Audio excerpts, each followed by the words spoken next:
Hello and welcome you all to your own YouTube channel orbit classes. एक बार फिर से स्वागत, आप सभी का स्वागत है आपके अपने यूट्यूब चैनल ऑर्बिट क्लासेस में। जैसा कि पिछले क्लास में आपको याद होगा, हमने आपको पढ़ाया था क्वांटाइजेशन ऑफ चार्ज के विषय में। क्वांटाइजेशन ऑफ चार्ज के बारे में बड़ा छोटे से वीडियो में हमने आपको समझाया था कि क्वांटाइजेशन ऑफ चार्ज क्या होता है, और हमने कहा था कि इस पर हम लोग अगले लेक्चर में जो है क्वेश्चन करेंगे। आइए शॉर्ट में आपको एक बार फिर से क्वांटाइजेशन ऑफ चार्ज समझाते हैं और फिर उस पर क्वेश्चन प्रैक्टिस कराते हैं। कुछ बेसिक क्वेश्चन लेंगे, एनसीईआरटी के इन टेक्स्ट क्वेश्चन लेंगे और फिर एनसीईआरटी के टेक्स्ट क्वेश्चन लेंगे। ठीक है, आइए सबसे पहले एक बार बात कर लिया जाए क्वांटाइजेशन ऑफ चार्ज क्या होता है। ये बात पिछले वीडियो में हमने आपको बताया था। हमने यहाँ पे लिखा है कि minimum possible charge on any atom is electronic charge which is equal to 1.6 into 10 to the power minus 19 coulomb, है ना। 1.6 into 10 to the power minus 19 कहता है कि किसी भी एटम पर मिनिमम कितना चार्ज पॉसिबल होता है, तो 1.6 into 10 to the power minus 19 coulomb charge होता है। ठीक है, अब इलेक्ट्रॉन जब एटम से निकलेगा तो वो किस फॉर्म में निकलेगा, बहुत डिटेल में मैं नहीं जा रहा हूं, क्योंकि पिछले लेक्चर में इसको हमने समझाया था। कहा था कि इलेक्ट्रॉन जब एटम से निकलेगा तो किस फॉर्म में, इलेक्ट्रॉनिक चार्ज के इंटीग्रल मल्टीपल के फॉर्म में चार्ज एटम पर एग्जिस्ट रहेगा, कितना भी इलेक्ट्रॉन निकले। जैसे अगर इलेक्ट्रॉन निकलता है, एक इलेक्ट्रॉन निकलेगा तो एटम पर चार्ज होगा ई, एक इलेक्ट्रॉन निकलेगा तो एटम पर चार्ज होगा ई, है ना। कितना ई, प्लस माइनस 1 ई। एक निकलेगा तो जिस एटम से निकलेगा उस एटम पर प्लस 1 ई, और जिस एटम में इंटर करेगा उस पर माइनस 1 ई। दो निकलेगा तो हो जाएगा प्लस माइनस 2 ई। तीन निकलेगा तो plus minus 3 dot dot dot, n निकलेगा तो plus minus n, plus minus n. और इसका मतलब क्या हुआ, पता है कि the charge on any atom is always in the form of integral multiple of electronic charge. किसी एटम पर एग्जिस्ट होने वाला चार्ज इलेक्ट्रॉनिक चार्ज के इंटीग्रल मल्टीपल के बराबर होता है, that is Q is equal to plus minus n e, जहां Q अमाउंट ऑफ चार्ज है, n नंबर ऑफ इलेक्ट्रॉन, और ये electronic charge that is 1.6 into 10 to the power minus 19 coulomb, 1.6 into 10 to the power minus 19 coulomb. ये बात हमने पिछले lecture में किया था। आज के सेशन में इस टॉपिक पर हम लोगों को सिर्फ सवाल करना है, तो चलिए बिना लेट किए सवाल करना शुरू किया जाए। ये रहा आपके सामने पहला सवाल। ये क्वेश्चन है आपके एनसीईआरटी का टेक्स्ट क्वेश्चन। बस सिंपल सवाल है, कहता है कि a polythene piece rubbed with a wool is found to have a negative charge of इतना। कहता है कि एक पॉलिथीन को रब किया गया एक ऊन से, है ना, और रगड़ने के कारण, रब करने के कारण उस पर चार्ज कितना आया, 3 into 10 to the power minus 7 coulomb, 3 into 10 to the power minus 7 coulomb. तो पूछ रहा है कि estimate the number of electrons transfer, कितने इलेक्ट्रॉन का ट्रांसफर हुआ यही बताना है, और किससे किसमें ट्रांसफर हुआ। ठीक है, तो देखिए सबसे पहला कितना इलेक्ट्रॉन, यानी नंबर ऑफ इलेक्ट्रॉन n निकालना है ना, और चार्ज का value Q is equal to 3 into 10 to the power minus 7 coulomb दिया हुआ है। अब कह रहे हैं कि polythene is rubbed with wool is found to have a negative charge. Polythene के पास नेगेटिव चार्ज आया, पॉलिथीन पर नेगेटिव चार्ज आया, तो पॉलिथीन पर नेगेटिव चार्ज आने का मतलब क्या हुआ कि पॉलिथीन ने इलेक्ट्रॉन को गेन किया, पॉलिथीन ने इलेक्ट्रॉन को गेन किया, और वूल ने इलेक्ट्रॉन को डोनेट किया। और ये पूछ रहा है फ्रॉम विच टू विच, तो फ्रॉम वूल टू पॉलिथीन, है ना। पॉलिथीन पर नेगेटिव चार्ज आया, यानी पॉलिथीन ने इलेक्ट्रॉन को गेन किया और रबर ने इलेक्ट्रॉन को डोनेट किया। ठीक है, उसके बाद देखिए यहाँ Q का value 3 into 10 to the power minus 7, N का वैल्यू आपको निकालना है, और E का वैल्यू आपको पता है फिक्स होता है 1.6 into 10 to the power minus 19 coulomb. Q is equal to N, formula अगर आप लगाते हैं तो Q is equal to N, यानी N इज इक्वल टू हो जाएगा Q by E। n is equal to Q by E, इसको नीचे सॉल्व करते हैं। n is equal to Q का value 3 into 10 to the power minus 7, और e का value 1.6 into 10 to the power minus 19 coulomb. यहाँ हो जाएगा 3/1.6 और ये -19 जब ऊपर जाएगा ये कैंसिल होगा, कितना हो जाएगा 10⁻²⁰ और ये जब ऊपर जाएगा तो 10⁻+12 हो जाएगा। और जब आप इसको सॉल्व करेंगे तो इसका वैल्यू कितना आ जाएगा, इसका वैल्यू आ जाएगा 1775, इसका वैल्यू आ जाएगा 1775 इंटू 10⁻12। ये हो गया क्या, number of electron. 1775 into 10⁹ into 10⁹ ये हो जाएगा आपका नंबर ऑफ इलेक्ट्रॉन। इतना इलेक्ट्रॉन जो है ट्रांसफर होगा। अब जब इलेक्ट्रॉन ट्रांसफर होगा इसको आपको कैलकुलेट करना है, बड़ा सिंपल है। आप पॉइंट हटाएंगे, यहाँ एक जीरो लगेगा और इसमें से एक जीरो ले लीजिए तो यहाँ 300 हो गया। तो 300/16 इंटू 10⁻12 में से एक जीरो आपने ले लिया है तो यहाँ 10⁻11 हो जाएगा। अब इसको आप डिवाइड कर ही सकते हैं, डेफिनेटली करेंगे तो इतना ही वैल्यू आपका आएगा है। अब कहता है कि is there a transfer of mass from wool to polythene, क्या वूल से is there transfer of mass from wool to polythene, wool से पॉलिथीन में मास का ट्रांसफर होगा। तो ध्यान दीजिए बाबू, अभी हमने आपको बताया कि पॉलिथीन में इलेक्ट्रॉन इंटर कर रहा है, तो इलेक्ट्रॉन इंटर कर रहा है यानी इलेक्ट्रॉन का मास इंटर कर रहा है। और जब इतना इलेक्ट्रॉन इंटर किया तो इतना इलेक्ट्रॉन का मास भी इंटर करेगा, इतना इलेक्ट्रॉन का मास इंटर करेगा, इट मींस व्हाट कि हाँ डेफिनेटली मास जो है इंक्रीज करेगा। Is there transfer of mass होगा, बिल्कुल मास का ट्रांसफर होगा। इसका जवाब होगा कि यस, इतने इलेक्ट्रॉन के मास के बराबर मास का ट्रांसफर होगा। ये सवाल था आपके एनसीईआरटी के एक्सरसाइज का, ये एनसीईआरटी के एक्सरसाइज का सवाल था। ठीक है, अगले सवाल की तरफ चलते हैं। अगला सवाल बड़ा आसान सवाल कह रहा है कि फ्रॉम अ न्यूट्रल बॉडी, एक न्यूट्रल बॉडी है, इससे 10⁻6 electron are remove, 10⁻6 electron remove कर गए, यानी यहाँ नंबर ऑफ इलेक्ट्रॉन दे दिया, नंबर ऑफ इलेक्ट्रॉन दे दिया। Calculate charge on a body, charge Q का वैल्यू निकालना है। बड़ा सिंपल सवाल है बाबू, आप पहले कुछ वीडियो को पॉज करके इस सवाल को बनाएंगे, बन जाता है तो डेफिनेटली अच्छी बात है, वीडियो को आप स्किप कर देंगे और नहीं बनेगा तो ये रहा इसका सॉल्यूशन आपके सामने। n का वैल्यू यहाँ दे दिया है 10⁻6, q का वैल्यू निकालना है, e का वैल्यू आपको पता ही है 1.6 इंटू 10⁻⁻19 है ना। आप यहाँ लगा देंगे q is equal to n e, तो q के जगह पे n के जगह पे 10⁻6, e के जगह पे 1.6 इंटू 10⁻⁻19। अब क्या 1.6 इंटू 10⁻13 कूलम आंसर है ना। ठीक है, ये है आपका इसका जवाब। लीजिए अगले सवाल की तरफ बढ़ते हैं। अगला सवाल ये रहा आपके सामने, पता है कि explain the meaning of the statement electric charge of a body is quantized. ये भी सवाल आपके एनसीईआरटी बुक का है, ये भी सवाल आपके एनसीईआरटी बुक से लिया गया है। पता है कि explain the meaning of the statement that electric charges of a body is quantized. कुछ दिमाग नहीं लगाना है बाबू, जो आपको क्वांटाइजेशन ऑफ चार्ज में पढ़ाया गया है वही लिख देना है। Electric charge of body is quantized, इसका मतलब क्या हुआ कि जब इलेक्ट्रॉन किसी एटम से निकलेगा तो कितना चार्ज लेके निकलेगा, इलेक्ट्रॉनिक चार्ज के इंटीग्रल मल्टीपल के बराबर। ये हमने फर्स्ट स्लाइड में ही आपको बता रखा था, है ना। तो इस सवाल का जवाब कुछ नहीं था, है जो क्वांटाइजेशन ऑफ चार्ज में कंटेंट हमने दिया था उसी चीज को आपको लिखना है ना।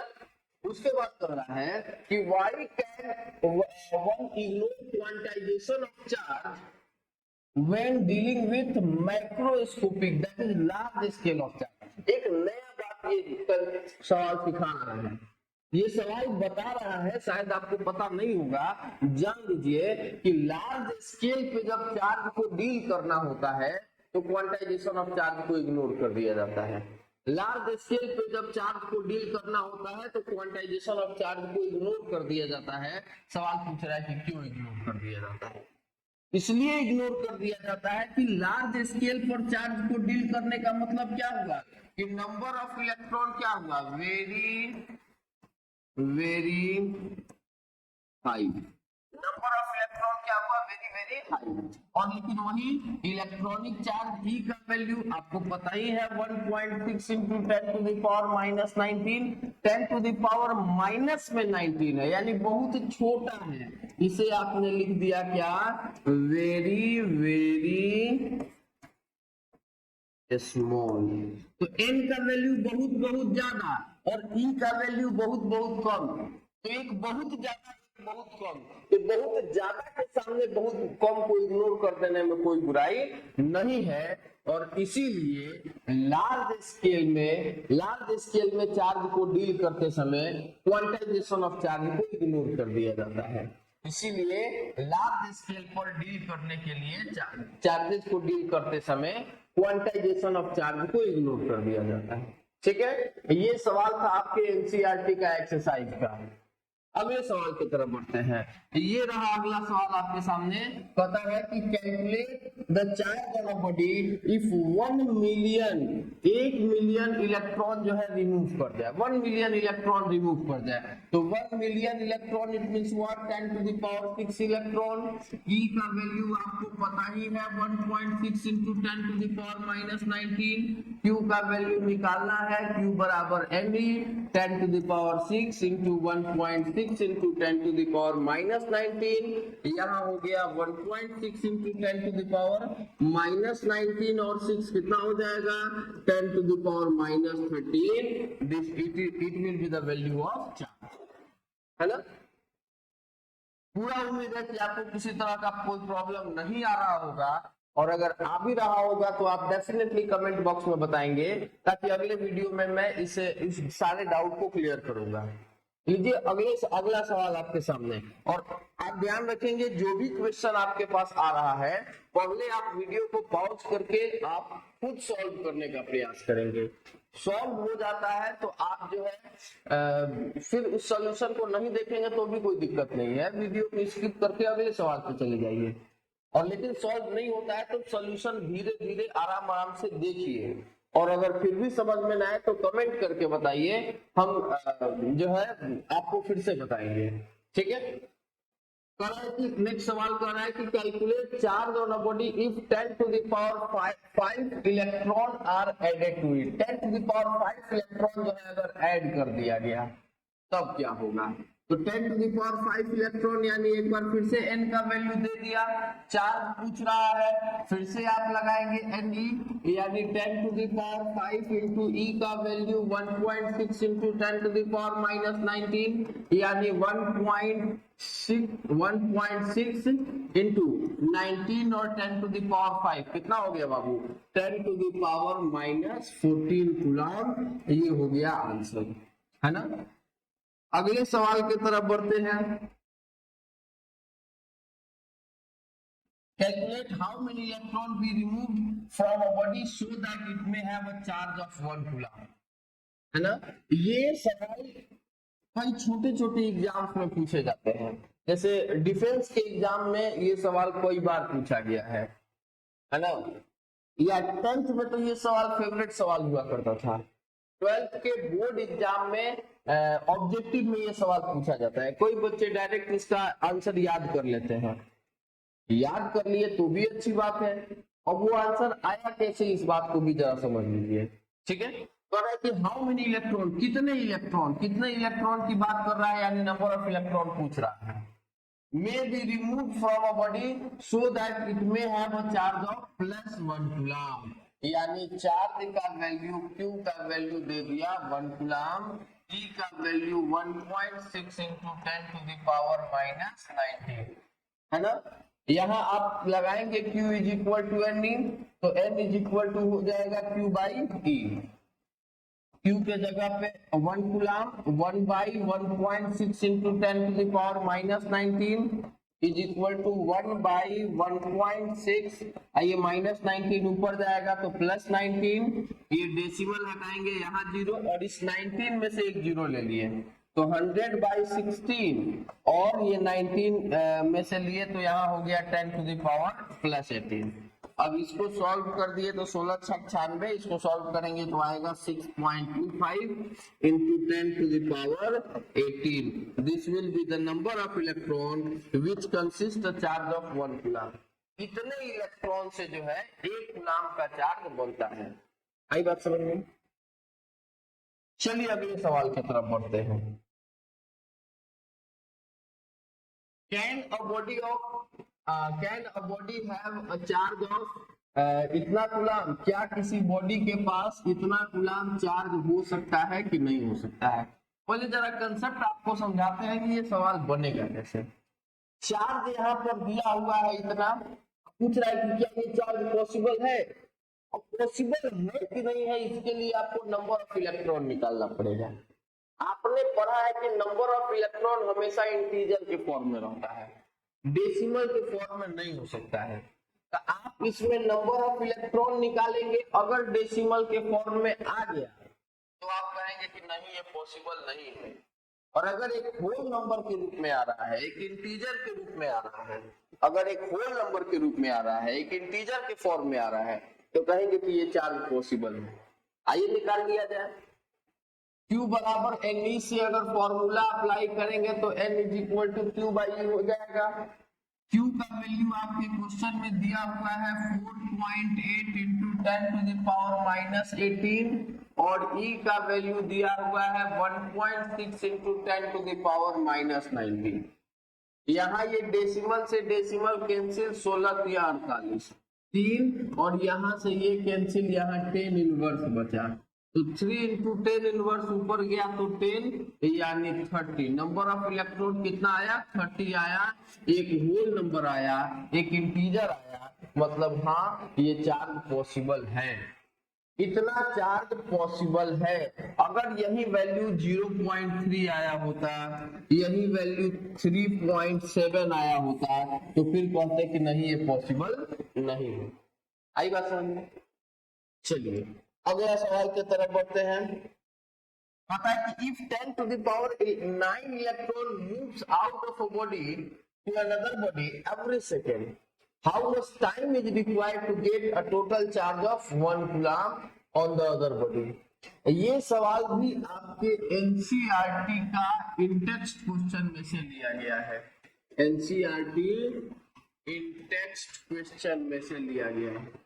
कि किसी बॉडी से 10 to the power 9 इलेक्ट्रॉन निकलते हैं, किसी बॉडी से जो है 10 to the power 9 इलेक्ट्रॉन निकलते हैं from one body to another body every second. यानी एक सेकेंड में कितना इलेक्ट्रॉन निकल रहा है? 10 to the power 9 इलेक्ट्रॉन निकल रहा है। तो कितने देर में 1 कूलम चार्ज बनेगा? तो अभी थोड़ा देर पहले आपने यहाँ निकाला था इस सवाल में कि 1 कूलम चार्ज जो है कितना इलेक्ट्रॉन से बन रहा है? 6.25 into 10 to the power 18 coulomb से बन रहा है। क्या निकाला बाबू? कि 1 कूलम चार्ज कितने इलेक्ट्रॉन से बन रहा है? 6.25 into 10 to the power 18 coulomb charge से बन रहा है। तो लीजिए इस सवाल का ये वाला चीज डायरेक्ट यूज करते हैं। हमने कह दिया, यहाँ लिख दिया कि we know that 1 coulomb charge is consist of 6.25 into 10 to the power 18 electron. ठीक है, और यहाँ कह रहा है कि 10 to the power 9 इलेक्ट्रॉन निकल रहा है कितना? 1 सेकेंड में। यानी 1 इलेक्ट्रॉन निकलेगा 1/10 to the power 9 सेकेंड में, है ना? यानी 6.25 into 10 to the power 18 electron निकलेगा कितना? तो 1/10 to the power 9 into 10 6.25 into 10 to the power 18, है ना? अब आप इसको कैंसिल कर दीजिए। यहाँ हो जाएगा 6.25 इंटू 10 टू द पावर 9, यानी 6.25 into 10 to the power 9 will be the time 10, इतना सेकंड जो होगा, इतना सेकंड में जो है एक कूलाम चार्ज बनेगा, कितने सेकंड में एक कूलाम चार्ज बनेगा। ठीक है, ये सवाल एनसीईआरटी इंटेक्स क्वेश्चन का है, बड़ा इंपॉर्टेंट सवाल है, इस तरह का सवाल पूछा जाता है सीबीएसई के एग्जाम में, है ना। एनसीईआरटी का जो भी सवाल आपको कराया जा रहा है, आप ध्यान दीजिए, सीबीएसई बोर्ड में उस तरह के सवाल पूछे जाते हैं। कोई बार ऐसा देखा गया है कि डायरेक्ट एनसीईआरटी का हूबहू क्वेश्चन सीबीएसई ने पूछ दिया है, इसलिए सीबीएसई वाले छात्र जो भी देख रहे हैं जिसमें हमने लिख दिया कि एनसीईआरटी का क्वेश्चन है, उसको आप ध्यान से समझेंगे। अगले सवाल की तरफ बढ़ते हैं। How much positive and negative charge is there in a cup of water. एक बार फिर से यह भी सवाल कहाँ का है, ये भी सवाल आपके एनसीईआरटी का इंटेक्स्ट क्वेश्चन है, इंटेक्स्ट क्वेश्चन है। How much positive and negative charge is there in a cup of water. एक कप पानी में कितना पॉजिटिव चार्ज होगा। देखिए, इस सवाल का जवाब अलग अलग लोग बनाएंगे, अलग अलग जवाब आ सकता है। क्यों? क्योंकि सवाल पूछ रहा है कि एक कप पानी में कितना पॉजिटिव चार्ज होगा। अब हमारा कप छोटा होगा तो हमारे कप में कम पानी होगा, आपका कप बड़ा होगा तो आपके कप में अधिक पानी होगा, तो फिर सर बनाएंगे कैसे। एवरेज वैल्यू मान ले रहा है कि एक कप पानी में इतना ग्राम पानी, एक कप पानी में इतना ग्राम पानी उठ रहा है। आपका एनसीईआरटी जितना माना है हम भी उतना ही मान के चल रहे हैं। आपका एनसीईआरटी कितना माना है, कहता है कि let a cup of water contain 250 gram of, let a cup of water have mass 250 gram. एक कप ऑफ वाटर जो है 250 ग्राम पानी को कंटेन कर रहा है। तो सवाल पूछ रहा है कि 250 ग्राम में कितना रहेगा पॉजिटिव और नेगेटिव चार्ज। ठीक है, सबसे पहले अब चार्ज पूछ रहा है यानी Q का वैल्यू, सबसे पहले चार्ज पूछ रहा है यानी Q का वैल्यू पूछ रहा है। तो Q के वैल्यू के लिए आपको फॉर्मूला है Q is equal to NE। तो N का वैल्यू तो आपको पहले निकालना ही पड़ेगा, N का वैल्यू भी सवाल में नहीं दिया है। E का वैल्यू यूनिवर्सल होता है, फिक्स है 1.6 इंटू 10 टू द पावर -19। ठीक है, आपको पहले N का वैल्यू निकालना पड़ेगा, यानी 250 ग्राम पानी में कितना नंबर ऑफ इलेक्ट्रॉन होगा, है ना। तो पहले तो पता लगाया जाए 250 ग्राम पानी में नंबर ऑफ एटम कितना होगा। नंबर ऑफ मॉलिक्यूल की अगर बात की जाए तो नंबर ऑफ मॉलिक्यूल निकालने का फॉर्मूला आपने अपने केमिस्ट्री में पढ़ा होगा, क्या बाबू। तो given mass by molecular mass into 100, given mass by molecular mass into 100। तो गिवन मास हो गया 250, मोलिकुलर मास वाटर का 18 ग्राम आपको पता है, into Avogadro number, sorry into Avogadro number that is 6.022 into 10 to the power 23। यह क्या निकल गया, ये निकल गया नंबर ऑफ मॉलिक्यूल, है ना। यानी 250 ग्राम में इतना मॉलिक्यूल रहेगा, 250 ग्राम में इतना मॉलिक्यूल रहेगा। निकालना क्या है, नंबर ऑफ इलेक्ट्रॉन। तो अगर एक मॉलिक्यूल ऑफ वाटर लिया जाए, वो H2O की बात की जाए, तो H2O में कितने इलेक्ट्रॉन होंगे, तो 2 इलेक्ट्रॉन होगा हाइड्रोजन का और 8 इलेक्ट्रॉन होगा ऑक्सीजन का। ये तो पता है, ये सारी बातें आपको केमिस्ट्री में पढ़ाई गई है ना। 2 इलेक्ट्रॉन होगा हाइड्रोजन के पास, 8 इलेक्ट्रॉन होगा ऑक्सीजन के पास। तो टोटल कितना इलेक्ट्रॉन हाइड्रोजन के एक मॉलिक्यूल के पास होगा, 10 इलेक्ट्रॉन होगा। एक मॉलिक्यूल के पास कितना इलेक्ट्रॉन, 10 इलेक्ट्रॉन। कितना मॉलिक्यूल के पास कितना इलेक्ट्रॉन, तो इतना इंटू 10, है ना। तो लिख देते हैं क्या, तो यहीं पर लिख देते हैं कि नंबर ऑफ इलेक्ट्रॉन अगर निकालना है तो इतना में आप क्या कर सकते हैं, 10 से मल्टीप्लाई कर देंगे, ये निकल गया नंबर ऑफ इलेक्ट्रॉन। यानी यहाँ n का वैल्यू निकल गया।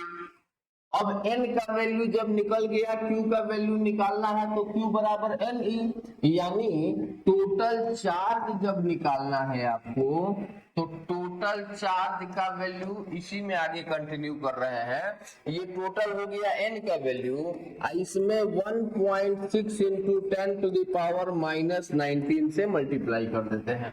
1.6 into 10 to the power minus 19 से मल्टीप्लाई कर देते हैं। तो जब इसमें 1.6 into 10 to the power minus 19 से मल्टीप्लाई कर देंगे तो फिर कितना आ जाएगा बाबू? बड़ा सिंपल है, ये तो कैलकुलेशन थोड़ा सा आपको करना होगा। ऐसे मैं डायरेक्ट लिख दे रहा हूं कि इसका एग्जैक्ट वैल्यू कितना होगा। तो इसका एग्जैक्ट वैल्यू आपके एनसीईआरटी बुक से ही मैं देख ले रहा हूं कि इसका एग्जैक्ट वैल्यू दिया हुआ है कितना सेकंड बाबू? तो इसका एग्जैक्ट वैल्यू दिया हुआ है 1.34 into 10 to the power 7 coulomb. 1.34 into 10 to the power 7 coulomb.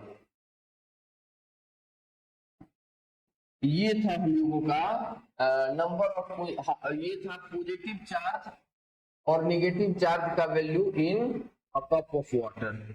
ठीक है, ये था सारा हम लोगों का क्वांटाइजेशन ऑफ चार्ज का सवाल। उम्मीद है कि सारे चीज आपको समझ में आया होगा, और अगर समझ में नहीं आया होगा तो आप जरूर कमेंट करके हमें बताएंगे। क्वांटाइजेशन ऑफ चार्ज से बेसिक सवाल, एनसीईआरटी का सवाल हमने आपको कराया।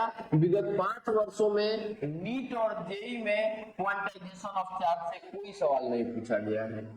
नीट और जेईई में विगत 5 वर्षों में क्वांटाइजेशन ऑफ चार्ज से कोई सवाल नहीं पूछा गया है, इसलिए हमने नीट और जेईई के सवाल को ऐड नहीं किया था।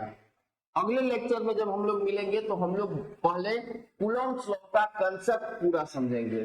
कूलॉम्स लॉ का पूरा कंसेप्ट समझेंगे, 1-2 क्वेश्चन कूलॉम्स लॉ पर में पढ़ेंगे, और फिर उसके बाद वाले लेक्चर में कूलॉम्स लॉ पर क्वेश्चन बनाएंगे। तो चलिए फिर आज के लिए इतना ही, मिलेंगे अगले लेक्चर में। हर बार की तरह हमारे वीडियो को ध्यान पूर्वक देखने के लिए आपका बहुत बहुत धन्यवाद। अगर चैनल पर नए हैं तो चैनल को सब्सक्राइब करें, वीडियो को लाइक करें, और अंत में बेल आइकन दबाना बिल्कुल ना भूलें ताकि हमारा हर एक नोटिफिकेशन आप तक सबसे पहले पहुंच जाए। धन्यवाद।